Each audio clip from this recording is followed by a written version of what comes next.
Hey guys, welcome to Unit 5, Section 4, Curve Sketching 1. The learning goal for this lesson is to learn to sketch polynomial functions. Well, you guys know how to sketch polynomials already, but really what we're going to do today is a more thorough and more formal sketch of a polynomial function, right? Including its turning points and finding points of inflection. So really, we're just going to be using a lot of tools, right, that we already have in our toolbox to analyze polynomials and then do a good sketch. So here's a list of tools that you have, right, of things that you can use to investigate and analyze a curve.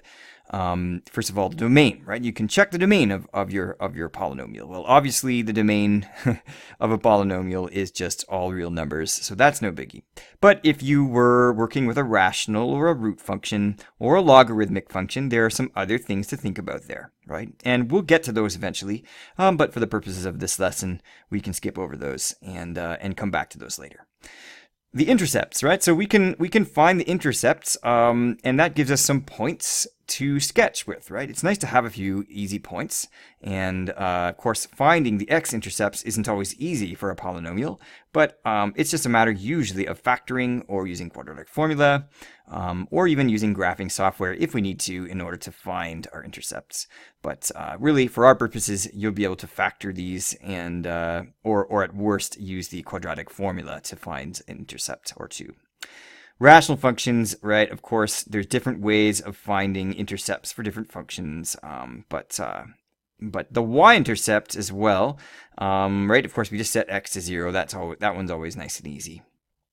Symmetry, right? Symmetry, if you happen to notice this can save you time, right? So this was an idea that we introduced in MHF4U, where functions, right, can have symmetry in two ways. First of all, they can be even, right? If f at x is equal to f at negative x, right? So it's like they can be reflected, every point can be reflected across the y-axis, right? So if you happen to notice that this is true for your function, then it makes graphing a little easier because it'll save you calculations. Also, if it's odd, right, this means it's reflected over both axes, right? So you can just copy your points from from one side to the other using the odd symmetry that you learned last semester, and we'll see some examples of these later too.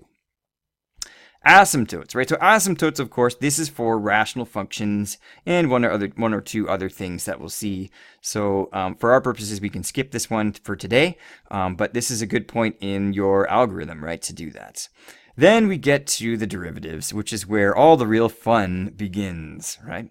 So we've learned already to find our intervals of increase or decrease using the first derivative test, right? So that we can see where the function is increasing or decreasing and therefore identify any local extrema.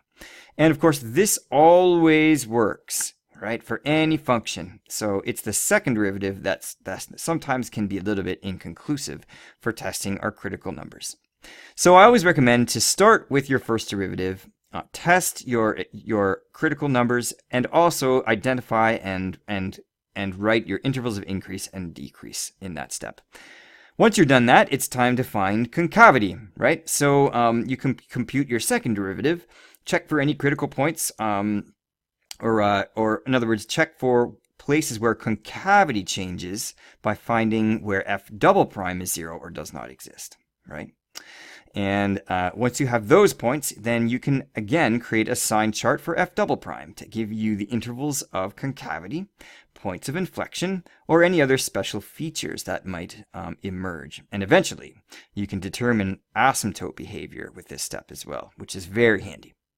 Once you have all that calculated, it's just a matter of sketching, right? So you can, for a rational function, you draw in your asymptotes, create a table of values to find your y values of all these important points, right? Your local maxes and mins, points of inflections.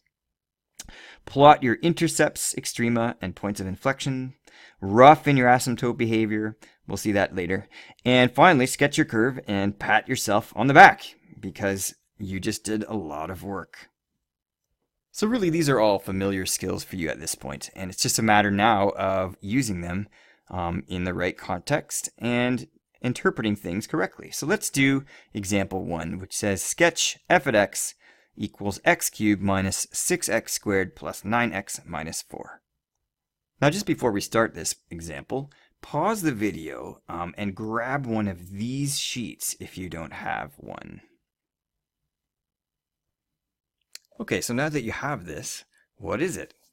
So this is actually pretty close to what your quiz will look like when you're asked to sketch one of these functions. Now these marks won't be exact, but you'll see here that there's quite a lot of marks for this table. So literally you have to fill in each of these boxes with the required information that what's asked, right? Except for this function that will be given, right, in this point. So, so you'll be putting in the derivative and the second derivative, as well as the x and y intercepts, the critical numbers, intervals of increase and decrease, the coordinates of the local maxes and mins, intervals of concavity, and any points of inflections. This one, of course, is polynomial specific. So it doesn't have all the boxes that you would need for, say, a rational function or a rational exponent function, right? A root function. But we're going to just work through this gradually together as we sketch in tandem with our analysis, so that you get a feel for how to fill this out and what this means. And just note here, right, that there's all these marks for the box, but then there's around 4 marks for your analysis. That's all the work we're going to be doing on the other page, right? So we're going to be as thorough and neat and organized as we can, and then finally the accuracy and validity of your sketch. How much of it did you do right? And this is kind of like this application mark is for, how well you're actually able to reproduce the function, and a few other little things. More on that later. So now let's go back to the example, and I'm going to bring this with me, and so that we can fill this out right next to the analysis as we work. Okay, so the first thing we need to do when sketching is state the domain, regardless of whether or not it is trivially easy, which is the case in this case. But so XER is our domain. And now normally, if we go over here, normally there would actually be a box for that, but because it's a polynomial, I usually don't give that any marks, sorry, but it's just too easy. So you got lots of marks for that in MHF4U. So in calculus, we need to do more interesting things in order to earn marks. So the next thing we could do is, of course, compute some points like the intercepts. So let's find the y-intercept, right? So the y-intercept, well, that's going to look something like this. We're going to have to set x, right? We'll set x to 0, so we'll calculate f of 0, which of course is going to be 0 minus 0 plus 0 minus 4, right? So we're going to have a point right there. Y-intercept is going to be -4. And there's nothing wrong with just plotting that straight onto your graph straight away. And you can then go over here as well and write that point right here as well. So 0, comma, minus 4 is our y-intercept, okay? Next, the x-intercepts. So the x-intercepts, well, these guys are a little bit more challenging, right? Because we have, a cubic here. And so to set this to 0 means we need to dig out our factor theorem and figure out where this, figure out some values of x that would cause this to all be 0. So we need to let f at x equal 0, right? And so where is this true? Well, one thing you might notice is that 1 is a factor, x minus 1, right? Because f at 1 is actually 0, right? F at 1 is 0. So we have a root there. And it's a matter then of dividing so that we end up with our remaining quotient, or quadratic. So let's do a quick synthetic division. So we're going to have 1 here, 1 minus 6, 9, and minus 4. And we'll compute this. We're going to have 1, 1, and minus 5 times minus 5. And then we add those, we're going to get plus 4 and positive 4 and 0. So that worked out nicely, right? And so basically f at x is going to equal, it's going to equal x minus 1 times, what? Let's see, x squared minus 5x plus 4. And now we can factor that second bracket using sum and product, and we're going to end up with minus 1, another actually minus 1, right? And x minus 4, right? So there we go. And actually, we could continue one more step here and write this x minus 1 as a double root. As you can see, we have we've got two factors there that are the same. Okay, and so now we have our x-intercepts, and so we can say therefore x intercepts at x equals 1 and 4. Okay, and do you remember what this one's going to look like, this x minus 1, right? Because this one has order 2, remember, this one is going to look like a parabola, right? It's going to come right up to 1 and it's going to bounce off, right? And then come back around. So that's just something that you might notice here at this point, and you could use that to help understand the shape later when you're graphing. So let's write these intercepts over here.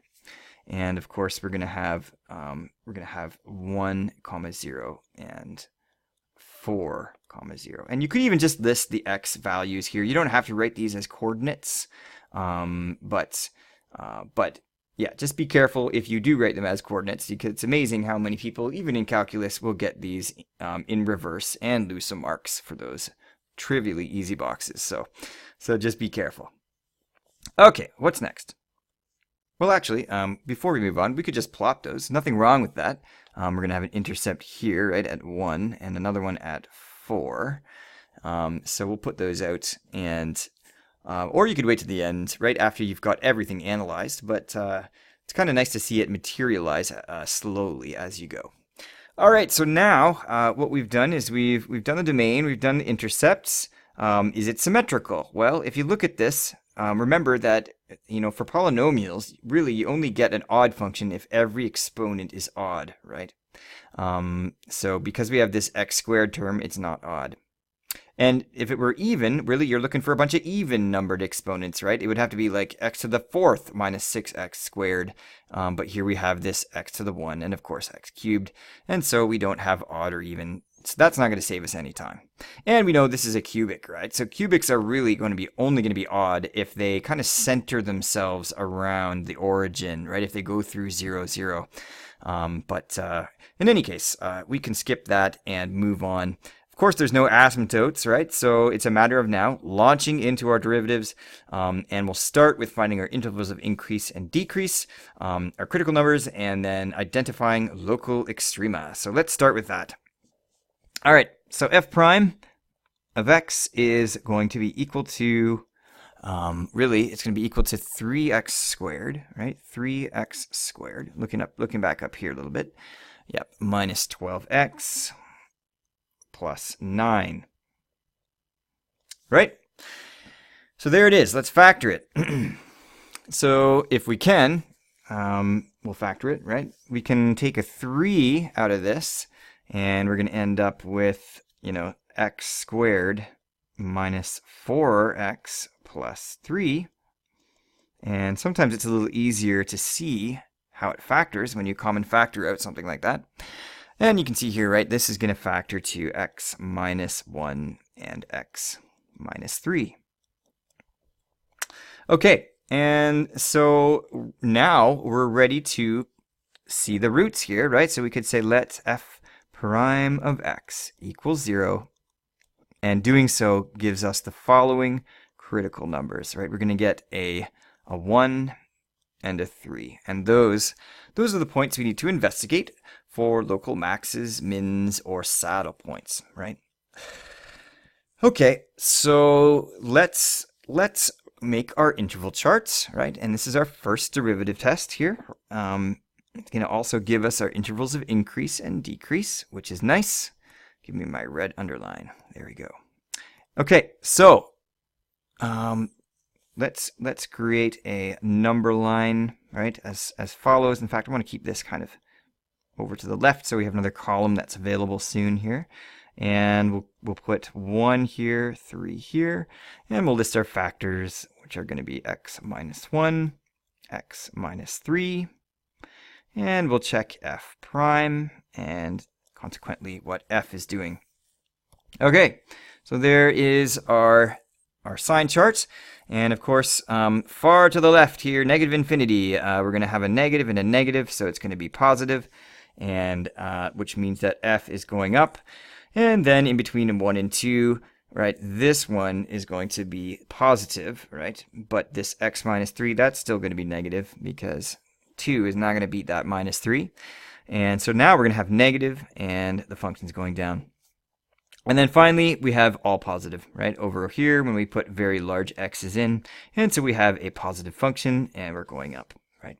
Now, we know that these critical numbers came from a place where a, the function was defined, because the domain is all real numbers, and f prime was equal to 0 at those places. And so, of course, we have our local maxes and mins here, right? And these are horizontal tangents. So here we have a max, and here we have a min, and these are flat looking, right, maxes and mins, because we have horizontal tangents at those points. And so that's great. Now, the next thing we can do, of course, is we can compute concavity. So let's do that. So for this, we need the second derivative, right? F double prime of x. And f double prime is going to be equal to, well, actually, it's just going to be equal to, if we go up here, it's going to be 6x minus 12, and that's it, right? 6x minus 12, which we can factor. Right, this will be 6 times x minus 2, right? So very simply here, right, we have one factor to check, and our one root here, our one critical number is at 2, right? So, so if we create our table, we should write this, I guess, critical numbers, really, we have x equals 2. So let's just bring this up here and be orderly all the way up here, because we're going to need lots of room. Well, not that much more room, I guess. So here we'll draw our number line, and we'll put 2 here. And really, we just have x minus 2. That's all there is. And so f double prime and f, and this is going to give us our intervals of concavity, right? So this is to the left of 2. Of course, we're going to have a negative number, but as soon as we go above positive 2, it's going to be positive. This is going to be positive. And so we have a negative and a positive. And therefore, f is concave down and then concave up, right? And so because concavity switches, we have a point of inflection. And at this point now, we're ready to sum up and state some things and then sketch our graph. So we could begin this process by calculating the y values of these significant points we find, right? This local max, min, and this point of inflection. And so in other words, we want to find f at 1, right, which is our local max. And when you compute that, well, actually, what you'll notice is that is one of our intercepts, right? That is one of our x-intercepts. And so f at 1 really is just 0. And f at, f at 3, right, this is our other one, our local min. If you calculate that and crunch that out, I'll leave that out for now, but f at 3 is actually minus 4. Okay, and so we have a local min there. Our point of inflection is at f at 2, so we want to calculate f of 2, and when you do that as well, you're going to get minus 2. Okay, so some kind of nice numbers there that are easy to plot. And some students, what they like to do here is they actually just like to make a table of values and create and write some notes on it. And you're welcome to do this. I'll just show you what often they'll do is they make a double or a triple column table of values, right? So and they write their significant points over here, right? So you can even include the intercepts and whatnot if you want to. So right, so in other words, when x is 0, y was minus 4, right? That was our y-intercept. And then we have 1, so this is our y-int, right? This is the notes column. And this is optional, right? Especially given that we're going to be putting a lot of this stuff into the table next over here, right? But anyway, this is also a good place to store some of this stuff before while you're sketching. So when x is 1, right, we get 0, and that's one of our x ints, right? And it also happens to be a local maximum, right? A local maximum. And then when x was 2, we had -2, and that was a point of inflection. And then finally, when x was 3, right, we have a we had a value of -4 on the graph, and this was a local minimum, right? Local minimum. And this is enough points to sketch our function, more than enough. So let's put these points out here, and then we'll fill in our table. So we already have 0 and 1, 0, and let's put the point of inflection out there. 2 minus 2, that's right here, right? And then we have 3 minus 4, which is about here, which creates kind of an interesting pattern, right? It almost looks like a die, right? Like we've got its number 5 facing us. In any case, we're ready to sketch this now, but we have to kind of use, right? We have to use a bit of smarts here. Well, we know that the end behavior of this function is that, right? It's going to look kind of like, it's going to start down here in quadrant 3 and end up in quadrant 1, right? So it's going to come up, and we know that the function begins by increasing, hits the local max, goes back down, and then goes back up, right? And also, right, it can concave down right until we hit number 2, and then it switches to concave up. So really, if you put all of that together, right, it should make a lot of sense that the function would look something like this, right? It's going to come up from the bottom, and it's going to come straight up here. This is our local max. It's going to flatten out, turn around, and then it's going to come straight back down, and then the concavity switches again. We hit our local minimum, and then we're going to go back up. And that is our beautiful looking curve sketch, our polynomial. Hopefully yours looks a little bit better than mine, but it's not this is not an art contest either. So as long as you're kind of showing the concavity change and you're going through your local maxes and mins, I'll be fine with it. Okay, so let's take one last moment here to just fill in the rest of the things on the table. Over here, right? So let's just take a moment to pretend that we're writing a quiz here. So what we would do, of course, is fill in our function x cubed minus 6x squared, right? So we have x cubed minus 6x squared, what is it? Plus 9x minus 4. So plus 9x minus 4. All right, our first derivative, 3x squared minus 12x plus 9, right? 3x squared minus 12x plus 9. And you could write that in factored form there too, if you like. Certainly, I would want that you to write it in factored form if it was a rational function or something, or a root function, right? Simplified, because factoring often means simplifying for those cases. And then finally, our second derivative, which is 6x minus 12. Okay, and we've already done our intercepts, so now it's just a matter of filling in the critical numbers. Now remember, for this we only need x values, right? And so really we just had we had 2 here, 1 and 3, right? That we tested, and then we got this one, which was at 2, right? And actually, we should have written this up here as well. We should write critical numbers, right? And then this is x is 1 and 3, right? So we have 1, 2, and 3, which were the numbers that we checked overall. 1, 2, and 3. So just kind of put them all together. Remember that those come from points that are where the derivative or the second derivative are 0 or undefined. Okay, intervals of increase and decrease, right? So the function is increasing over infinity to 1 and from 3 to infinity, right? So you can just literally write those together here. So from negative infinity to 1 union 3 comma infinity, right? And then otherwise it's decreasing. That's in between those, right? So that's from 1 to 3. Okay. So that's where we decrease. Then we want to write the coordinates of the local maximum, and so we'll write that. Remember that was at 0 or 1 comma 0, right? So we can write that in there. Happens to also be one of our x-intercepts. The local minimum was at All right, 3 comma minus 4. So we'll write that one in, 3 comma minus 4. Now we need to write our intervals of concavity.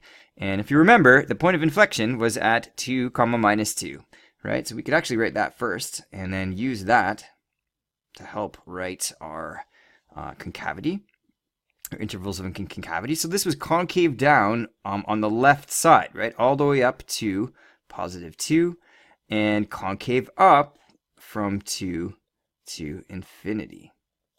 So there we go, right? We've got all those boxes filled in. That would be a whole pile of marks done. And of course, what you'd have to do next as well is sketch your function in this area here on the quiz, because this will be your official graph that I'll be giving you. And your analysis would be on the other side. Okay, so that's the end of the lesson. At this point, you can practice these. And what you'll notice on the next page in your unit pack is 4 boxes full of curves that I've provided for you to practice with. Now, just something to note that on page 213 of your text, there are a bunch more examples with solutions, full solutions in the solutions manual. So there are no solutions for these. You're going to have to use Desmos to check your answers, okay, for them. And you can check your derivatives online with this derivative-calculator.net or symbolab, right, .com. We've used that as well. So really, feel free to use any of these resources to check your work. But of course, on the test and the quiz, you're going to be doing that without those resources. So the goal is to become fluent here. So there's 4 polynomials that I've provided that you can work through. There's a couple of them that are quintic functions that are kind of cool. Or you can even make your own. And if you're finding that polynomials are too simple for you, you can always, attempt some of these. Any of these, we're gonna be spending time in this unit on rational functions. There'll be a separate lesson for that with practice as well. Rational exponents and rational functions. So there's 3 sketching lessons in this unit, and these absolute values, I used to do these too, but it's just for the sake of time, I don't anymore. You're welcome to try 1 or 2 of these. They are quite challenging. Just really rewrite them as piecewise functions and then differentiate them and sketch them separately based on the rules, right? And then they make for some very interesting shapes. So at this point, you can grab yourself a few copies of these templates, right, from the box, and work through a pile of these in preparation for your quiz that will be later. So I hope you've understood this lesson, and if you have any questions, of course, feel free to ask me when I'm back, or get help from somebody else in the room. Good luck, and we'll see you guys soon.